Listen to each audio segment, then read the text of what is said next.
ఈరోజు మనం మాట్లాడుకునే ప్రాపర్టీ అనేది గుంటూరు సిటీలో గవర్నమెంట్ ఉమెన్ పాలిటెక్నిక్ కాలేజ్కి ఇన్నర్ రింగ్ రోడ్కి అలాగే డీమార్ట్కి దగ్గరలో ఉండే గుజ్జనగుండ్ల ప్రైమ్ లొకేషన్లో 200 అడుగుల మెయిన్ రోడ్ నుంచి మూడో బిట్ ఇంటి ముందు రోడ్డు 24 అడుగుల రోడ్డు అండి.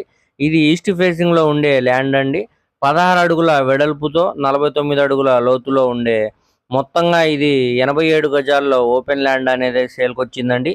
దీనికి మున్సిపాలిటీ వాటర్ సౌకర్యం కూడా ఉందండి. అలాగే అండర్ గ్రౌండ్ డ్రైనేజ్ సిస్టమ్ కూడా ఉందండి. ఇక్కడ మార్కెట్ వాల్యూ అనేది దాదాపు 65 లక్షల దాకా ఉందండి ఈ ప్రాపర్టీకి. కానీ ఇప్పుడు మనకి ఇది బ్యాంక్ ఆక్షన్లో కేవలం 49 లక్షలు ఫ్లెక్సిబుల్ ప్రైస్కి బ్యాంక్ ఆక్షన్లో సేల్కి అనేది వచ్చిందండి. సో ఎవరు కూడా మిస్ చేసుకోకండి. అలాగే గుంటూరు సిటీలో ఎవరైతే లో బడ్జెట్లో ల్యాండ్ చూస్తున్నారో వారు తప్పకుండా ఈ ప్రాపర్టీని చూసి తీసుకోవడానికి ట్రై చేయండి. ప్రాపర్టీ కానీ మీకు నచ్చితే స్క్రీన్ మీద కనపడుతున్న మా నెంబర్కు కాంటాక్ట్